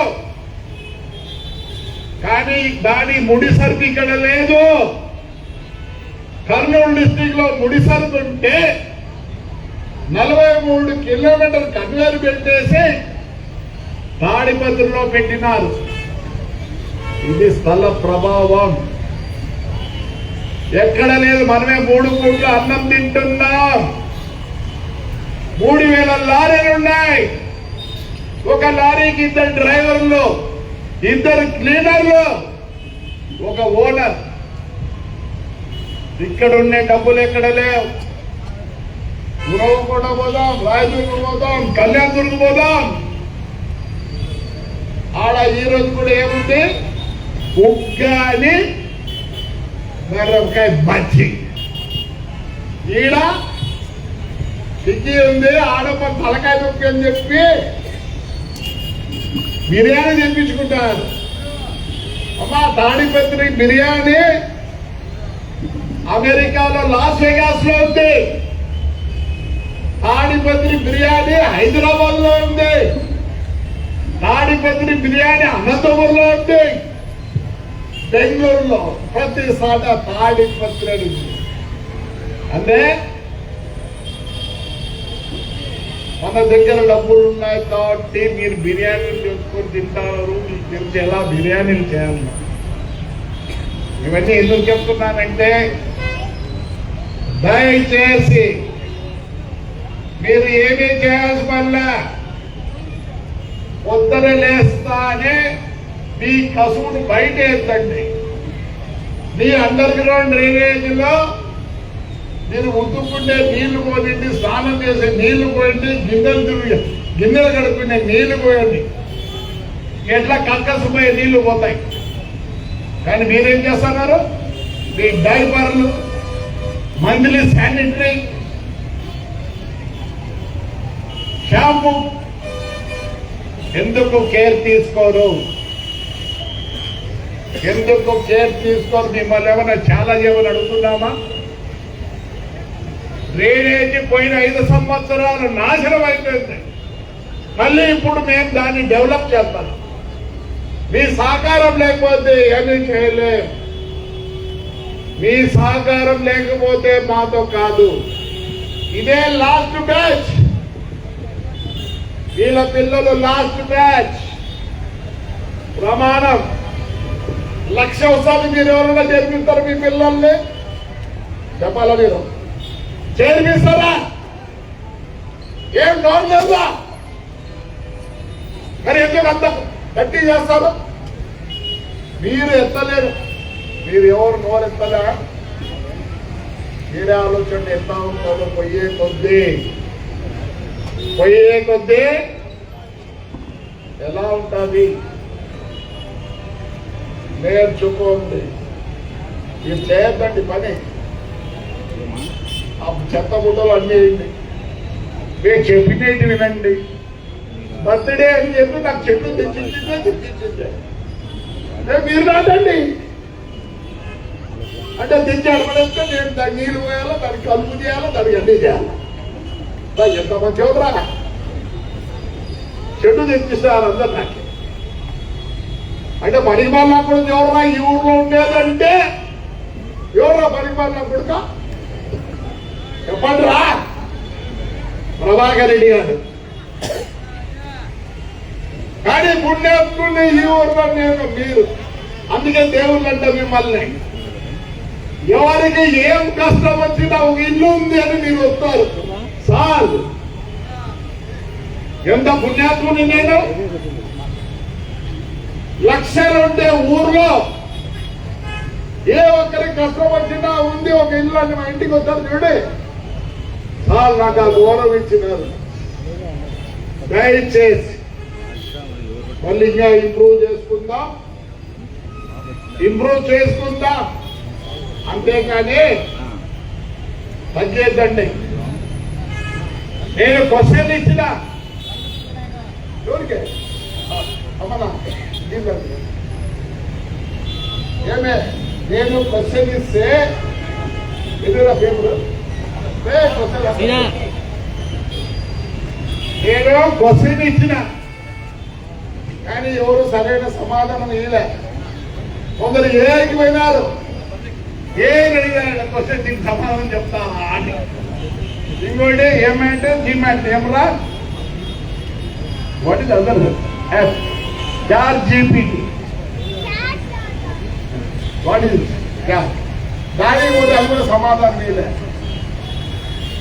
నేను ఏమడినా నా పుట్టినరోజు ప్రశ్నకు నా సమాధానం లేదు. నేనేం కోరుకుంటానంటే మీరు నేల, గాలి మరియు చెట్టు కాపాడితే అవే మనకు నిజమైన ఆభరణాలు. అదే అప్పుడు పట్టుకోండి పోయి హాస్పిటల్ చూసుకో. స్త్రీ మహిళ అంటే మహిళ ఏమి చేయగలదు? నా జవాబు స్త్రీ ఒక వ్యక్తి కాదు, ఒక శక్తి. ఒక కుటుంబానికి మరియు సమాజానికి ఆశా కిరణం. నేను అడుగుతా ఇవ్వద్దు. మీ భర్తలకు తెలియకుండా మీ చీరల్లోనో మీ పావుడాల్లోనో దాచిపెట్టారు లేదా? దాచిపెట్టారంటే చేయండి. మీ మొగుడు లేరు నేను అడగను. ప్రతి ఒక్క స్త్రీ చేసింది. అలానే ఇంకోటి అడిగినా, మీ కుటుంబం భద్రంగా ఉందా? కూర్చోండి. మీ కుటుంబం భద్రంగా ఉందా? దానికి సమాధానం ప్రతి స్త్రీ బాధ్యతగా భర్తకి వాహనం లైసెన్సు మరియు వాహన ఇన్సూరెన్స్ ఉందా? నీ ఆయన మొత్తనే మోటార్ సైకిల్కి రోడ్లు ఎక్కిపోతానే నీకు నువ్వు భద్రంగా లేవు. ఎప్పుడు భద్రంగా ఉన్నావంటే ఆయనకు లైసెన్స్ ఉందా, ఆ బండికి ఇన్సూరెన్స్ ఉందా, పొద్దున్నే పోయి వెరిఫై చేయండి. దేవుడు చిన్న చూపు చూస్తే ఆ మొగానికి ఏమనిందంటే, ఏంటి మీ పరిస్థితి, ఏంటి మీ పరిస్థితి? విద్యార్థి ఏమనుకోవాలి? విద్యార్థి నేను చేయలేను అనేది ఓటమి ఆలోచన.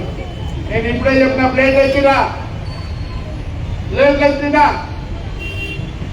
నువ్వు చేయగలదనుకుంటే అది ఒక ఓటమి. నేను ఏమైనా చేయగలను అది విజయానికి తొలి అడుగు. ఏమైనా చేస్తా, ఆడ సక్సెస్. క్రమశిక్షణ మరియు ధైర్యం ఉన్న విద్యార్థి జీవితంలో సక్సెస్ అవుతాడు. ఈ 2, 3 ఉండాల. చదువు ముఖ్యం కాదు, ధైర్యంగా ఉండాలా, డిసిప్లిన్ ఉండాలా, నేను ఏమైనా చేయగలను అనే మనసు ఉండాలి. ఈ కాలంలో 20,000కు అది పనిచేస్తున్నారు. మీరు ఆలోచిస్తే హాయిగా ఫ్రీగా బతికిపోవచ్చు. ఆలోచండి. 2007కే చాలా కష్టాలు వస్తున్నాయి మనకు. 2008కి రివోల్ట్ వస్తుంది. ఎప్పుడు కడుపు మండుతుందో జనం తిరగబడతారు. కొందరిలో లేదు, ప్రతిదీ ఫ్రీ. అందరికీ స్టోర్ ఉంది, స్టోర్ బియ్యం వస్తున్నాయి. తినడంలో 14 రూపాయలు మళ్ళీ అమ్ముకుంటున్నారు. కానీ గవర్నమెంట్కి 42 రూపాయలు పడుతుంది ఒక కేజీ బియ్యం. ఆ ఫ్రీ బస్ ఎందుకో నాకు తెలియదు. అడగచ్చు కదా, కరెంట్ ట్రాన్స్ఫార్మర్ లేవు, మాకు నీళ్లకు మోటార్లు లేవని అడగచ్చు కదా. అడిగే గుణం రావాలా, క్వశ్చన్ చేసే గుణం రావాలా. అప్పుడే మనం హ్యాపీగా ఉంటాం. నేను హ్యాపీ బర్త్డే చేసుకుంటా, నేను హ్యాపీగా లేను, కానీ సదాగా నేను ఎప్పుడు హ్యాపీగా ఉంటా. ఎందుకంటే ఈ అండ నాకుంది, ధైర్యంగా చెప్తా. తాడిపత్రి జనం నాతో ఉన్నారని ధైర్యంగా చెప్తా. ఏ నాయకుడు చెప్పలేదు. నాకు మీరిచ్చిన వరం ధైర్యం. నేను కూడా మీరందరూ బాగుండాలని కోరుకుంటున్నా. నాకు బర్త్డేలు గిఫ్ట్లు చేసుకుంటే తెలియదు. ప్రతిసారి నా బర్త్డే వికలాంగుతో చేసుకుంటా. మా ఇంటికి వస్తే అదే డైనింగ్ హాల్ మీద వాళ్ళతో పాటే తింటా నేను. అది నా హ్యాపీనెస్. ఇప్పుడు సపోర్ట్ కొట్ట పోతలే పైతే ఈడ బ్యాంకు ఆల్రెడీ మేము లోన్లు ఇచ్చినాం. ఎంతమందికి తెలుసా?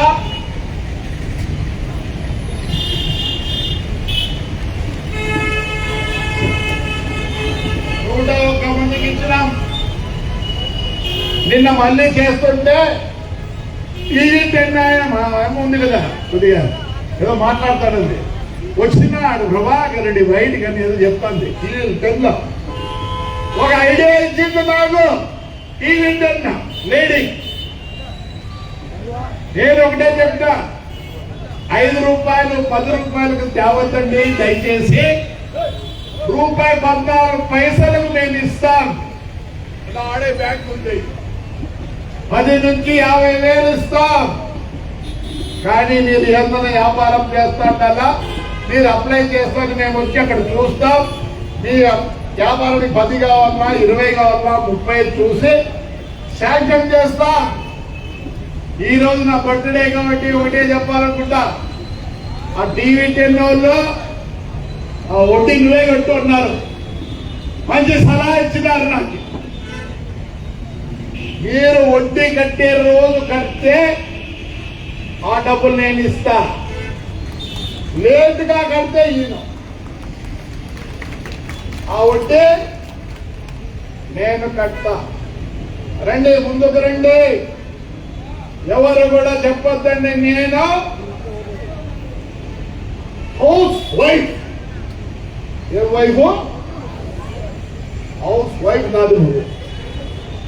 మీ ఆయన నెలకు 5,000 ఇస్తే దాన్ని అడ్జస్ట్ చేస్తావు. మీ ఆయన 10,000 ఇస్తే దాన్ని అడ్జస్ట్ చేస్తావు. మళ్ళీ దాంట్లో 2 రూపాయలు మిగిలిస్తాం. హౌస్ వైఫ్ కాదు, ఎవరే అడ్మినిస్ట్రేటర్, ఇంటిని సమరాయించేవాళ్ళు. ఇప్పుడు మా కమిషనర్ మున్సిపాలిటీని ఎట్లా సమరాయిస్తాడో, don't say house wife, administrator. 5,000 ఇస్తే నెలకు ఒకసారి బ్రాండ్ వేసి పొగ్గు చేస్తాం. 16 రూపాయలు బియ్యం తెచ్చి అన్నం చేస్తాం. అదే 10,000 ఇస్తే 2 రోజులు చేస్తాం, నెలకు. 20,000 ఇస్తే వారానికి 3 సార్లు చేస్తాం. చాలా అడ్మినిస్ట్రేటర్, హౌస్ వైఫ్ కాదు. అందరికి సార్ అయింది, నాకు సార్ కాదు. దేవుడు ఇచ్చిన వాళ్ళు నాకు సార్ కాదు. మీతో ఉంటే నాకు సంతోషం. ఆ సంతోషం ఎక్కడ లేదు, మీలో ఉంది. మీ సంతోషమే నా సంతోషం. 74 ఏళ్ళు నాకు 2002లోనే బైపాస్ అయింది. ఇప్పుడు 6 స్టంట్లు ఉన్నాయి. పైన 3 నెలల కింద బెలూన్ చేసినారు. ఎవరు దీనికి భరోసా? ఎవరు భరోసా నా గుండెకు? మీరు మీ సంతోషమే నాకు ఎప్పుడు సంతోషం. మీరు బాగుండాలా ఎల్లవేళని కోరుకుంటూ లాస్ట్ పదం ఒకటి చెప్పాలనుకుంటున్నా. మరి అనవసరం లేదో ఆ పదం అనకూడదైనా అంటున్నా. లేడీస్ ఉన్నారు, ఒకటి కోరుతున్నాను వాళ్ళందరినీ, రేపు ఎవడన్నా మీ ఇంటికి వచ్చి ఓటు ఏంటని అడిగితే మీ జవాబు ఏముండాలి తెలుసా? ఏముండాలా మీ జవాబు? పని చేసే లంచా కొడుకు ఓటేస్తామనండి. 2,000 వద్దు, వారితో 2,000, నాతో 2,000 చేసుకొని ఓటేస్తారు. జీవితాంతం మాకు బాధ్యతలైనారు. మీరు మాకు బాధ్యతలైన 2,000 తీసుకోండి. ఈసారి కొద్దు పనిచేసే లంచా కొడుకు ఓటేస్తామనండి. ఆ లంచా కొడుకు గెలిచిన నా కొడుకు మీ కాళ్ళ కింద ఉంటాడు. ఏ వద్దు ఆ 2,000 మీరు ఆశించరో ఆ వద్దు ఆ నాయకుడు మీ కాళ్ళ దగ్గర ఉంటాడు. నిజం, మన ఊర్లో ఇది ట్రై చేయాలా. పనిచేసేవానికి ఓటేస్తామనండి. 2,000, 4,000 తీసుకొని మీరు మళ్ళీ మా దగ్గరకు వస్తే, నీవు 10 మీద వస్తే మీతో 5,000, 10,000, 20,000 నాయకులు తీసుకుంటున్నారు. వాళ్ళేం బ్రింగ్ చేయలే. మీలో తప్పుంది. తాడిపత్రి నుంచి స్టార్ట్ చేస్తాం. ఇప్పుడే మా బర్లెక్క చెప్పింది, నేను బాటలీలే విన్నారా? నేను బాటలీలే, లెక్కలే. సేవాగలం ఉంది దానికి. బర్రెల కంటే 3 బర్రెలు పెట్టుకొని జీవనం చేసింది. ఏం చదివినవరా నువ్వు?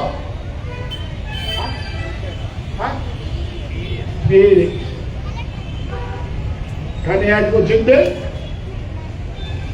బర్రెలు 3 పెట్టుకొని బతుకుతారు. మొగుడు ఏం తెలుసా? వాడికి ఉద్యోగం లేదు, ఎగ్జామ్ రాయడం చూస్తున్నాడు. Future no jobs, future no jobs. మీ అమ్మలే బాగా బతికినట్లు మీరు పని చేయలేరు, అభ్యాసం అంటారు ప్రతి పనికి. ఈరోజు నా బర్త్డే, కనీసం ఇంతమంది వచ్చినారో దయచేసి ఒక 100 మంది మారండి. మీ కాళ్ళ కింద నాయకులు పనిచేయాలంటే మీరు భయపడించండి నాయకులకు. మీ లెక్కవద్దు పక్కవద్దు, మాకే పని చేసేవాడిని మేము గౌరవిస్తాం, పని చేసేవాడిని ఓటేస్తాం. మా బతుకులు బాగుండాలనుకుంటున్నాం కాబట్టి పని చేసే వాళ్లకు ఓటేస్తాం. ఇది నా కోరిక. నా బర్త్డే మీరిచ్చే గిఫ్ట్. బర్త్డే గిఫ్ట్ ఇస్తారు కదా, మిమ్మల్ని చేతులు జోడించి అడుగుతుంటా, ఒకటే స్లోగన్, పని చేసేవాడికి ఓటేస్తాం. చెప్పండి, పని చేసేవాడికి, పని చేసేవాడికి. That is good. నా బర్త్డే గిఫ్ట్ అదే. నేనైనా సరే ఇంకోడైనా సరే ఆంటీ కూర్చండి వీడు పని చేస్తాడని లేదని. మీ కాళ్ళ కింద ఉంటాం భయపడి. మీరు వస్తే గౌరవిస్తాం, మీరు వస్తే కూర్చోబెడతాం, మీరు వస్తే మీకు అన్ని పనులు చేస్తాం. ఎప్పుడు ఎప్పుడు చెప్పండి.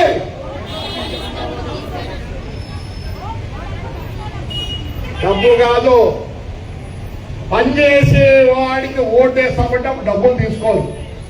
భయపడతారు నాయకులు. ఇక్కడి నుంచే స్టార్ట్ చేస్తాం, తాడిపత్రి నుంచే. దయచేసి ఎవరు బాగా పనిచేస్తారంటే వాడికి ఓటేయండి. ఆమె 74 ఏళ్ళు, నాకేం అవసరం లేదు.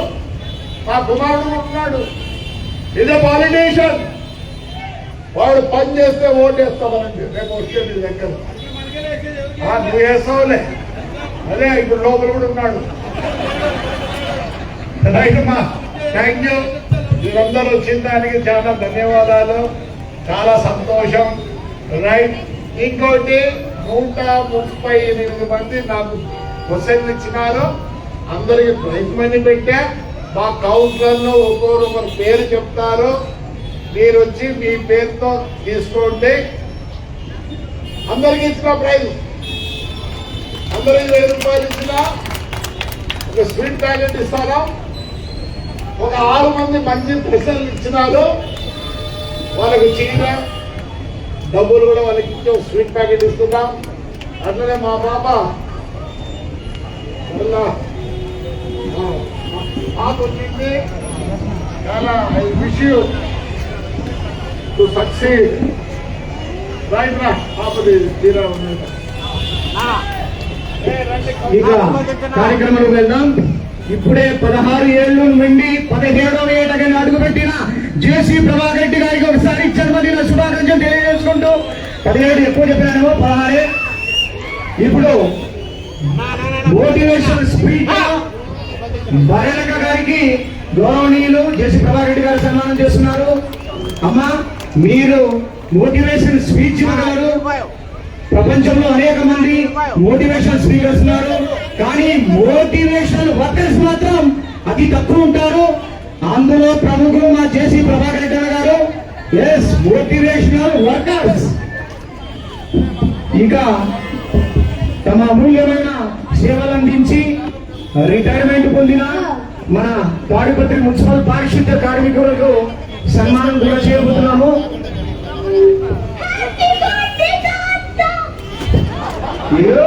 Happy birthday to you.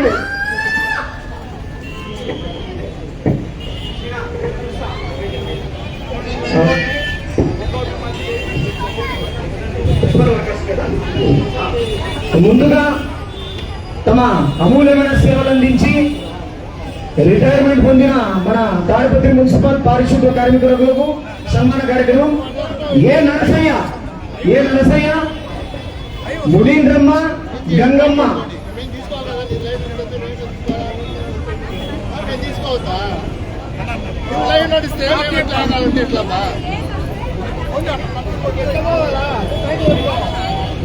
అదేవిధంగా 1,00,000 రూపాయలు మరియు ఆపై జీతం తీసుకుంటున్న సిబ్బంది నరసయ్య, నల్లమ్మ, అలివేలమ్మ, వెంకటరాముడు, బాలపెద్దయ్య.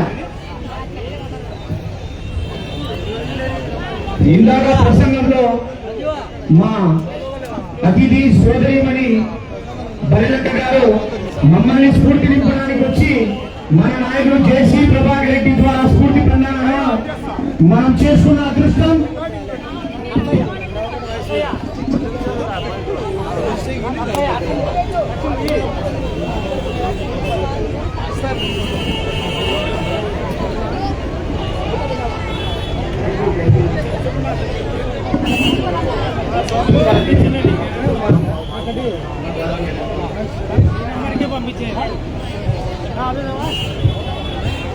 నరసయ్య, మునీంద్రమ్మ, గంగమ్మ,